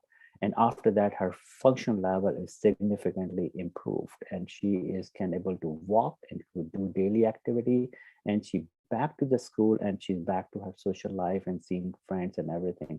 Her sleep is regulated because when they are in the inpatient rehab, we try to do a schedule so they go according bed on the time and wake up at the time. Her she is almost life is back to the normal. And then I saw in the follow up, and I see there's some pain on the left side of the belly button at 3 out of 10, which does not interfere her daily activity. So, but still there's a pain there that can amplify anytime. So I say, okay, let's do again. And this time I eat, because if there's a pain persistent there after the first injection with local anesthetic, so it means there's a possible nerve is a little bit inflamed. So then I use a steroid. So I inject the steroids, and then the pain is zero. So after that, when pain is zero, so now it's the time to wean the medication. So we start the weaning the medication, gabapentin, and just suggest to continue the Zoloft until the psychiatrist wants to. And because there's anxiety, depression still there, so that need to be treated. So the patient completely back to normal life with all the tools that we have. So that is helpful. So this is all. Great. Thank you so much, Dr. Suleman, for that incredibly informative session. We really appreciate your time. We have learned so much and a lot about what medicine has to offer, and we truly appreciate it. And we have a couple of questions. We've received many of them, and the TeleShadowing Working Group has compiled the most frequently asked ones. I'm going to request Zaid to please ask our questions. Sure. Thank you, Dr. Suleman. My name is Zaid, and I'm the outreach director here at TeleShadowing. I'm majoring in behavioral science here in California, and we'll be asking some, as Minahal mentioned, the most frequently asked questions throughout the session. So to begin, near the beginning of the session, you mentioned that it's important to enter a field that you enjoy and have a passion for. What specifically interested you in pursuing a career in anesthesia and pain medicine? So like the anesthesia, as I said, like I did not have exposure during the med school, but when I was doing a rotation in USA as an international medical graduate, and I was doing a rotation in different, initially I was thinking about to be a cardiologist, because that's most of the time medical students think cardiologist, surgeon. But when I get to the exposed to the anesthesia, and especially when I was in the research, and that's why I'm encourage all of you to be part of the research, because you can get more in the specialty. And so when I did, and I see physically, like we are doing a one study with to see which red hair or the blonde hair and the black hair, who need more anesthesia compared to one another. So we find the red hair people need a more anesthesia, which is published a few years ago, like about 10, 15 years ago. That study is very popular. So when I get an opportunity to do the anesthesia myself, so which is like a great experience, and it's more like a pharmacology and more like a procedural thing. So that's same thing like cardiology is more intervention. So you can see like I'm in anesthesia now, I'm in the pain, and I'm more focused on the intervention. So intervention is my thing that I want to do. So procedures and the pharmacology and the physiology. So I think that attract me, how to manage, how to make the patient deeper, how to make the patient, how to awake the patient from the anesthesia. So that fascinates me, and that's why I decided to go in the anesthesia. Before I have a full plan, I'm going to go in cardiology, but that actually changed my mind. And what are some things that stood out to you on a personal level in your residency program at Johns Hopkins? Say again. At Johns Hopkins, during your residency, was there anything that stood out to you on a personal level during your experience there? Personal level, like no, I did my residency in the University of Arkansas. So the personal level, like the reason I'm in the pediatric pain, because when I see these kids who are in the pain and no one is helping them, and they are continuously on wheelchair and not doing any activity. So personally, that actually affect me, or that is the reason after 5 years of attending SHIP, I go back to the pain fellowship to learn that chronic pain, pediatric chronic pain, and help these kids. So that is, I think that is the most impact thing that make that change me. When going through personal statements in the many applications that you review, what are some things that make an applicant stand out from the rest of the crowd? So good question, and I think it's very helpful. And I was at one level when I was at Arkansas, University of Arkansas. I was also interviewing the medical students for the medical school. I think the most important thing is in the personal statement is to show your interest or dedication to. I know sometimes is at the residency level. If you are a medical school and you are pursuing for the residency, then it's very important to mention in your personal statement that why you are in the anesthesia. For example, anesthesia. So like I get exposed, like what I wrote it in person, like when I was exposed to the anesthesia, I like the pharmacology, I like the procedure, I like the physiology of the body. So like heart rate going up and down, EKG changes, how to react. So that is sometimes a little stressful, but I enjoy it. And if you mention this thing and for that, what you have done. So I explained in my, so like I was a research fellow for 1 year, and then I did a research and I published paper and I did a presentation, poster presentation, oral presentation in the meeting. So that all in the my personal statement, and that actually helped me to get in the residency pre-match. One of our shadowers was interested in the different nerve blocks. How do they work? And you mentioned that each surgeon has do you have any personal preferences when working with a specific nerve block? So the nerve block is mostly we use for the acute pain or the peri-operative pain management, like during the surgery and after the surgery. The purpose of doing this nerve block is to minimize the use of the narcotic, especially in this current situation. And so nerve block is a different nerve, like the brachial plexus. It goes and supplied to the your arm and the hand, and the sciatic and the femoral nerve is supplied to your legs. So if you have a foot surgery, so that foot surgery is mostly the sciatic nerve, common peroneal, and the tibial nerve is supplied to that area, so that you can go and ultrasound guided identify at your knee level or above at the thigh level to these nerves and injected a local anesthetic. So local anesthetic is also different, they have a different duration. So depend on how long you want to block that area. So you can use a different kind of some local anesthetic for intraoperatively for 2 hours, 3 hours. Some they want it to be like for pediatric patient, I want it to be blocked for 10 to 15 hours. So patient have a good healing done so far, and then they don't feel pain. Once the healing process starts, this pain start going down. So first 24 hours or first 12 hours is very important, where the patient gonna have a significant pain. So that actually block that sensation to the brain, and that helps. Sometimes if there is a big case and we think the pain gonna be have for a few days, and patient gonna be admitted in the hospital for a few days, so then we put the catheter in.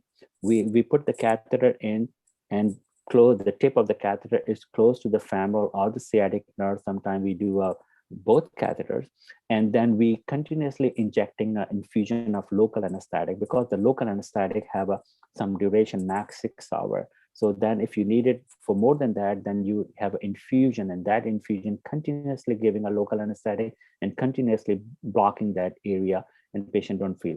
Sometimes we use an adjuvant medication. If we are not using a catheter, we use like a clonidine, steroids, and that actually prolong the action of the local anesthetic. And then sometimes that work for 10 hours or 15 hours or 20 hours.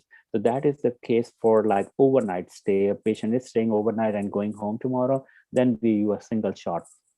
But if the patient is staying in-house for a few days or a week, then we use a catheter. Catheter, we can keep it for 5 days, and after that, there's a risk of infection. so then we take it out. But most of the time, as I say, the 24 to 48 hour is a critical where we need to be. And then we start giving our medication by mouth, and as soon as patients start eating or drinking, and then we start weaning the catheter and we stop it. So the purpose is to not to give IV narcotics, because sometimes, especially kids, if you are give a little bit more than the IV narcotic, then everyone is sensitive, so it might be they stop breathing. So purpose of to avoid the IV narcotics. As new literature, research, and studies are done on this anesthesiology, do you change your surgical methods and the combinations of anesthetics you use based on this new research to improve surgical outcomes? So surgical outcomes, like as I said, like this research, the regional anesthesia, the nerve blocks, ultrasound guided, is make a huge difference. Like the patient outcomes is that not only helping pain, is increase the blood flow to that surgical area, and that's healing process is improved. And plus, sometime what happened if the pain is not been controlled, as that release some hormones, and that patient make more stress, and that also can delay the healing or causing more complication. So patient is pain-free, healing is smooth, and they get better. So I think the regional anesthesia is the way to go, especially for the outpatient cases. And also we have a technology, every day we have a new technology, we have so much new equipment that we can use to see the depth of the anesthesia. We don't need to give extra anesthesia. We can see with the BIS monitor where patient, how deep it is. Sometimes in the old ages, they don't have this high-tech monitoring, so they don't know how much. They just give a max anesthesia to make him deep, and sometimes that can cause complication. So with this technology, like we have in the intraoperative, we have 2 or 3 screens, and we monitor each and everything, and we see how deep is the anesthesia, how the vitals are, how the cardiac function is, and everything is monitoring is extremely a change in last few years, and make the anesthesia more easy and safe. Thank you. And when treating complications that arise from anesthesia, do you differ in treatment methods when it's a pediatric patient versus an adult patient? Say again? When complications arise from the anesthesia, do you differ in treatment methods? So for example, if a complication arose in a child or an adult? No, the most complication with anesthesia is sometimes the kids, different is like with the kids sometimes a little bit agitated, but not for a long time, just for a few seconds. Nausea, vomiting is one of the most common in adults and pediatric. The other more common thing is a scratchy throat, but because the kids 10-year-old, if they because of the tube, if they have a scratchy throat, that's she gonna forget about, or he gonna forget about the incision pain. That's the throat pain is not gonna bother them. So that is the difference. Adult can understand that this is a scratchy throat because of the tube. So these are the little bit challenging situations. Sometimes when the patient having the pain, it's hard for handle the kids in the recovery area. And so that's why I'm saying that it's very, very important when the kids we have a very balanced anesthesia, balanced pain management. So patient wake up smooth and don't feel it, because in some time, if they don't have a good pain control, that can cause some complication, definitely. And so it's very important if the pain-free, if you think this kid is 10-year-old or younger than 10, he's not gonna be cooperative if they have a little bit of pain, so it's better to do the nerve block. That's completely zero pain. Most of the time it work very well if you're doing an ultrasound guided. So I think that otherwise, most other complication is like sometimes low blood pressure and all these. That's pretty common in adults and pediatric patient. But the adults is more like a cardiac related. They have some coronary artery disease, so they are more hemodynamically more sensitive. Like they need to be control their heart rate because they can have a MI or heart attacks. But the kids have a little bit less chance of any heart attacks. So that's where, and usually their heart rate is a little bit higher side because their stroke volume is fixed, and they need a higher heart rate to have a good cardiac output. So that's why higher heart rate, it does not bother in the kids. But because sometimes it's higher heart rate possible because of the pain too. So then we have to to evaluate either this is heart, or sometimes they are hungry, so their heart rate is high. So it's a little bit challenging in the pediatric patient. Either they are crying because of the hungry, or she need mom, or either there's a pain or some more irritation. So that's why sometimes it's challenging in the pediatric as compared to adult, because adults speak up and they explain, the kids they don't. So this is overtraining. That's why we have a fellowship to learn all this and train and handle these situations in recovery. And as you mentioned, some children, for example, they don't communicate well when they feel pain or they feel discomfort.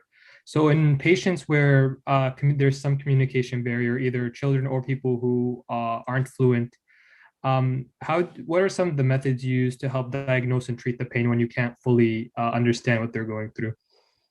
So the teenagers, they mostly explain and tell, but again, we have a different scaling in the pediatric patient, that we can look into the vitals. If they are in pain, their heart rate, again, this might be something else.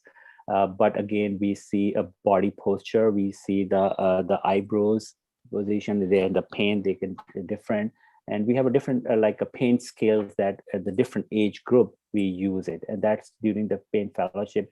We use that scale and identify, is it a real pain? If not, and sometimes just to having a mom in quickly in the recovery and having giving in her lap, that actually helps. So it means that that's the separation anxiety, or they feel away from the mom. That's why. And sometimes is they are hungry, so we try to, if there's no issue with feeding, so we try to give us some apple juice or something. So sometimes that comes, because imagine these kids who are NPO for 10 hours or 8 hours.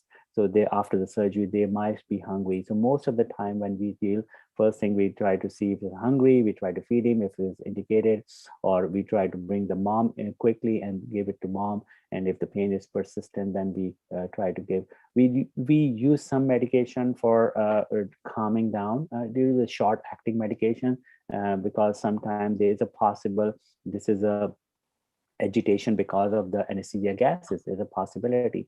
So we have some medication that we use at that time to reverse that quickly. Thank you. How does someone develop an addiction to narcotics? And in your personal experience, how often have you seen an addiction in pediatric patients as opposed to adult ones? Yeah, it's a very good question. So actually, I have very few, because I don't see the patient who are on narcotics. The criteria to come in my clinic, they need to be weaned from the narcotics, because as I during my presentation, there is no role of narcotics in the chronic pain. And so I suggested to wean the narcotics. And so in the pediatric world, there is not many as compared to adult world. Adult world are more like a drug, and as a so they are more addicted. But in the pediatric, they are not addicted by their will. They're like an adult world, they wanted to be addicted, they wanted to be on this medication, and they do effort, they lie to the physician that they have a pain and they want a narcotic. But as I said, like that, these kids are really very innocent. They're not gonna lie you. If they even feel better with the Tylenol, they will tell you, I feel better, doc, with this Tylenol, and they don't need it. The answer to your question, like I don't see much as compared to the adult world, but they might be, the physician is because they don't have a, sometime I see a very rare cases, the parents, they give their narcotics to the pain to calm it down, to just so they don't in the pain. But most of the time they get a physician prescription. If the physician don't know how to deal it and he's writing a prescription, and if the patient is on the prescription, as I said, like for the acute pain, is okay to write a prescription for a week or two, not more than that. But if you are on narcotics continuously for a month, 2-3 months, then there's a high chances that you can be addicted and you can be dependent on the narcotics. So weaning a narcotic is painful. What I have seen as few example, the patients or the parents or the physician does give a Xanax, benzos, and the narcotics just because to calm them down. Because as I said in my presentation, the chronic pain is there's no injury. So we need to restore their function. We need to push them back to the normal life. If you are giving a narcotics, that's going to make them sleepy, and that's going to make the more things worse and worse, and depressed and anxiety going to worse and more complicated. Thank you. And how does the release of endogenous opioids lead to the brain numbing the area experiencing the pain? So how does the opioid basically make the brain numb the area?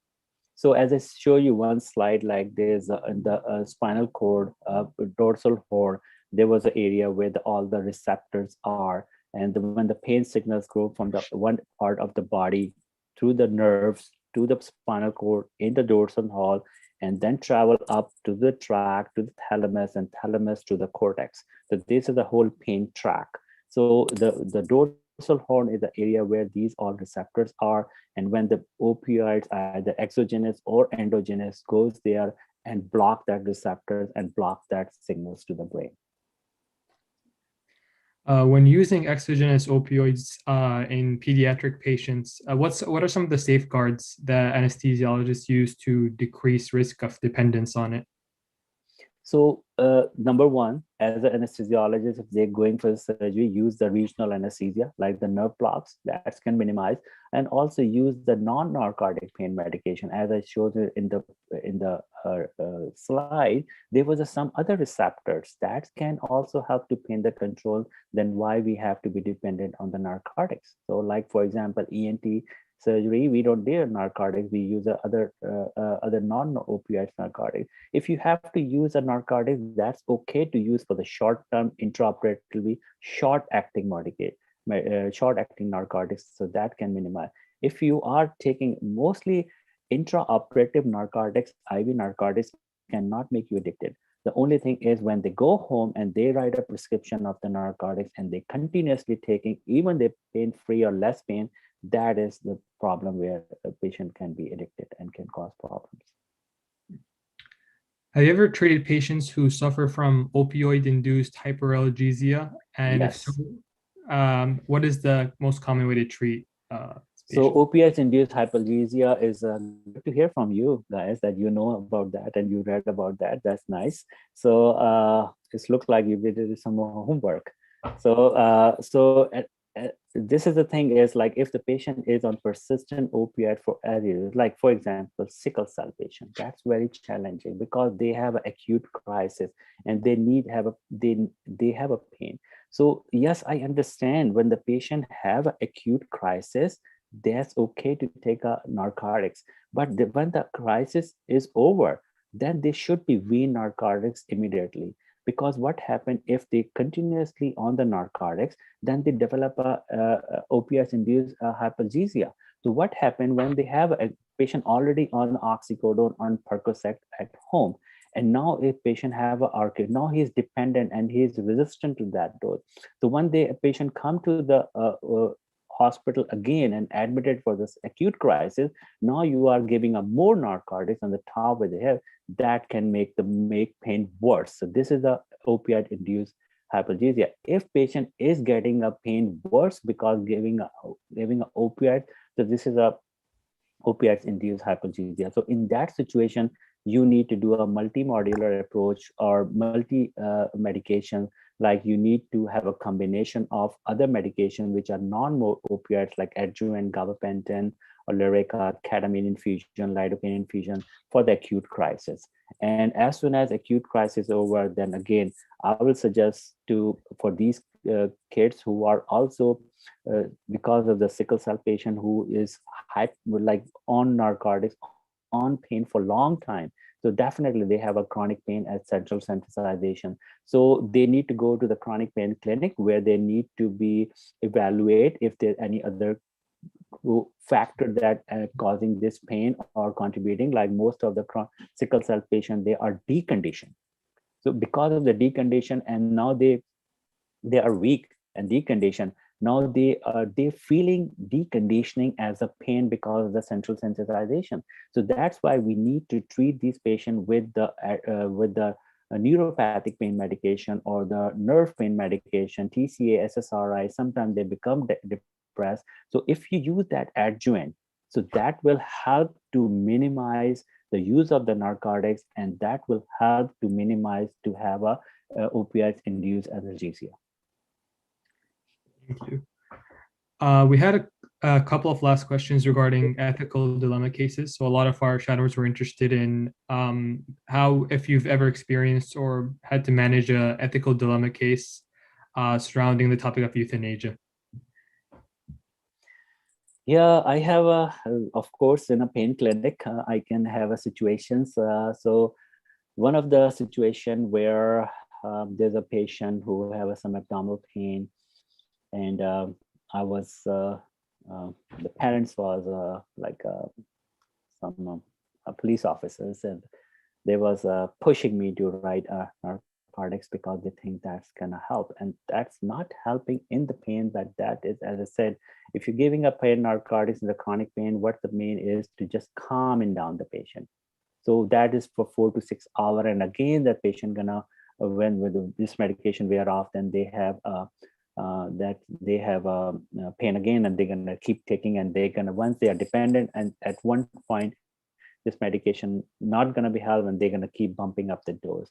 So there was like kind of I was a very situation where they were forcing me, and they were saying, you are a pain doctor, you have to write the narcotics, no one else is writing a narcotic. And I feel it like this is really not gonna be help, just gonna make the situation worse. So that was, I was kind of a threat by them, and they was literally pushed me to write it, but I said, no, I'm not gonna write this. And they moved to other place, the hospital, and again that was not good for this kid. And like that was a situation where I will feel like if I can help more, if the parents also cooperative and understand. Even we have a whole team available, but sometimes we have a situation where the patient or the parents are not cooperative. So in that situation, it's very hard for us to deal. Even we are spending so much time and explaining everything, and all the team member experts are there to help and to parents and patient from different way. But if the patient have some or parents are not cooperative, then it's very hard to help. And that's why we are doing this education conferences, pain conference every year for the Hopkins, and not only for the providers, but also for the families, so they can join and learn. And even when they come to our clinic, we do an education session. We do some comfortability session, like a kind of an online workshop or in-person workshop before COVID, to explain and more education. I think at this point, the pediatric chronic pain need more education to the providers and the families. Thank you so much. And with that, we conclude the Q&A session. Thank you very much, Dr. Suleman, for answering all of our questions. We really appreciate the time you took to go through all of the different ones our shadowers asked. It's my pleasure, and hope you all enjoyed this session and this presentations. Thank you so much, Dr. Suleman. I truly appreciate it. And I'd love everyone to please give a warm thank you to Dr. Suleman in the chat box. And they're pouring in, everyone's saying thank you. Thank you. Thank you. And I will now have Dr. Chima facilitate the closing part of our session.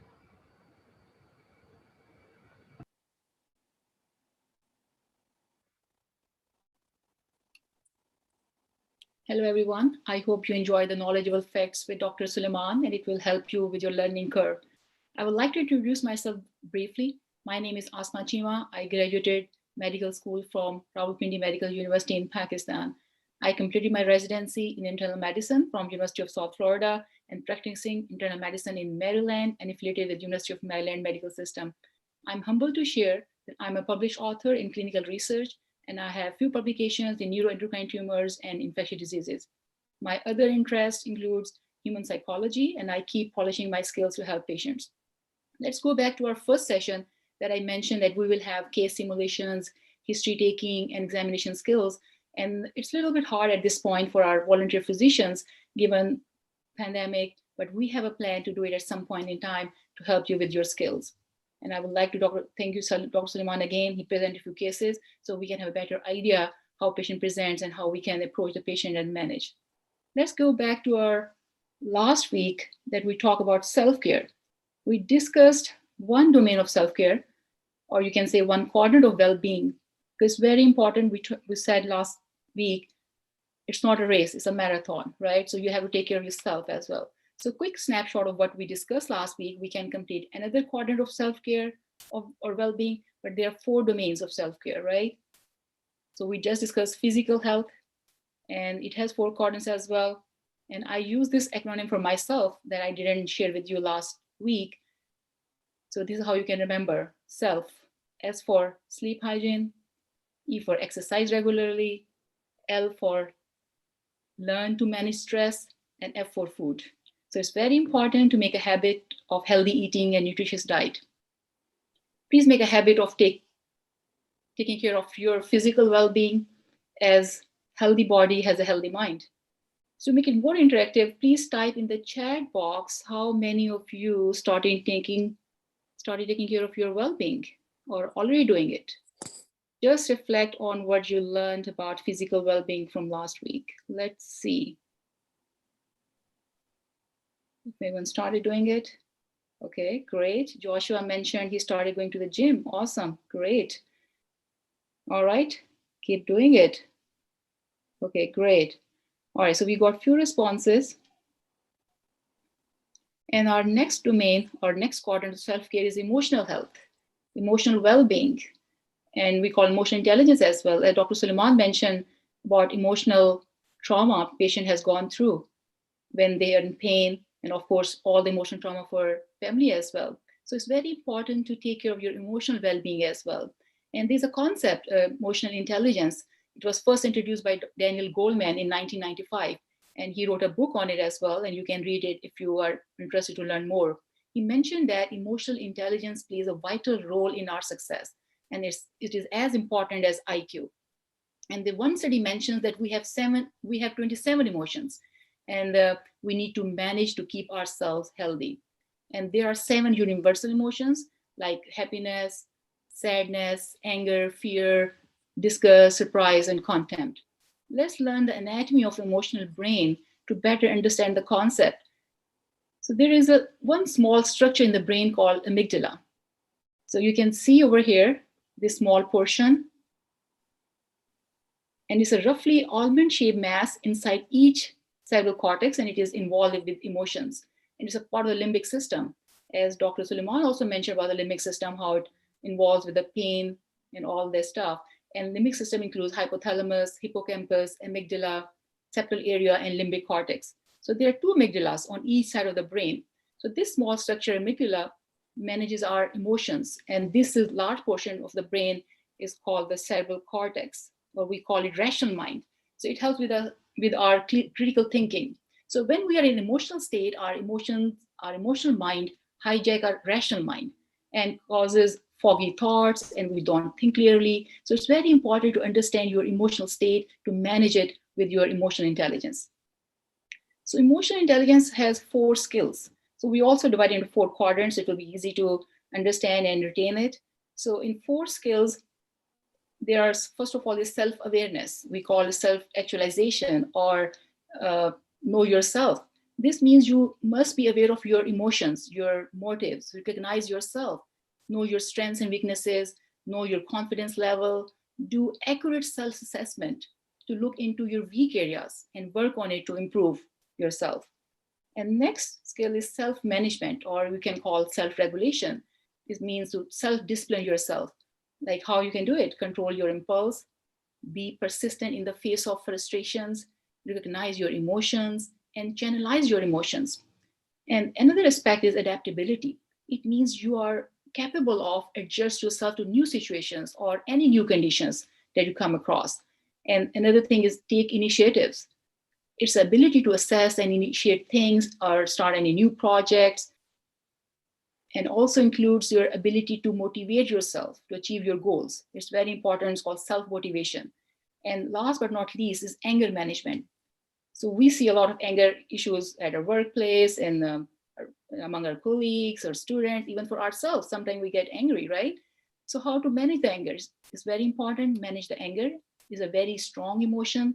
It's full of energy. You need to learn how to channelize the anger It's very important, first of all, you understand how it's happening. So I told you, it's the amygdala, the small portion, almond shape, that manages all our emotions. So there are different coping mechanisms that you can apply that can help you with your anger management. And the third skill is social awareness. This means understand others, have empathy for others, means you have the ability to understand and share others' feelings as well. It also includes service orientation. This means community services, help others, add values in others' lives, and that we all discussed in our previous sessions, right? So please keep an eye about social awareness. And last but not least is social management. What does it mean? Relationship management, handling the relations appropriately, your ability to manage relationships. The most important skill is that to keep up with the relations is communication skill. Be assertive, learn conflict management, learn how to resolve the conflicts. So collaborate with others and work together as a team. So emotional intelligence is to learn how to respond appropriately and not be reactive aggressively. And emotions are very contagious. For example, I can share if you experience yourself, when a baby smiles, we smile, right? And when we see someone is angry, we get angry as well. So they're very contagious. So when you improve your emotional intelligence, you know how to deal with it. And it's a very important skill to learn. All right, so please make a habit to improve your emotional health and emotional intelligence to help you with your self-care. So this was a second quadrant I just want to bring up with you, and I hope you will keep working on it. And you can read this book as well if you want to learn more.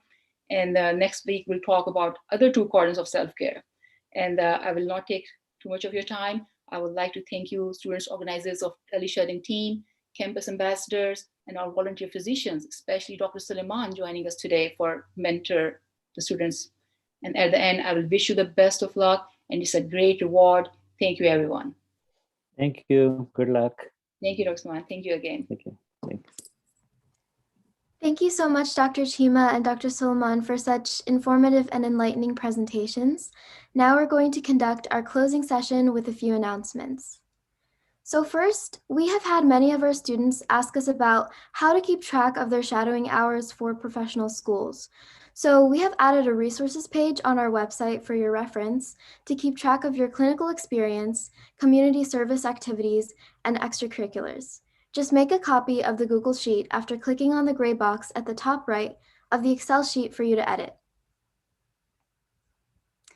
TeleShadowing has also made some changes to its program. Instead of sending emails weekly, we will be using Google Calendars to send our reminder emails from now on. If you do not have a Google or Gmail account, feel free to check our Google Calendar on our website and bookmark the page, as it will have the most up-to-date schedule for our sessions. In order to add our calendar, visit the calendar page on our website. This Google Calendar will send reminders 48 hours in advance with the Zoom and YouTube live links, and we will be communicating updates via our social media outlets linked on our website and on the screen. Be sure to follow us for the most up-to-date notifications as an active student in our program. Remember that if you're unable to make it to a teleshadowing session live, you will still be able to access this recording right after the session ends and take the quiz as long as you submit it within 48 hours. The link for today's session quiz is now live. We recommend that you finish this quiz as soon as possible, as it's due in 48 hours and there are no extensions after the deadline. You'll need a 70% or higher to pass and receive certification. Now onto our next session dates. Our sessions are on either Fridays or Saturdays, given physicians have very busy schedules and they're volunteering their time to mentor us. Our next specialty spotlights include ophthalmology, emergency medicine, and more. These dates will also be posted throughout our social media outlets, so be sure to follow us. I'm looking forward to seeing you all at our next session next Saturday on March 20th at 10 a.m. Eastern Standard Time with our physician mentor specialized in ophthalmology. Thank you so much for attending today's session,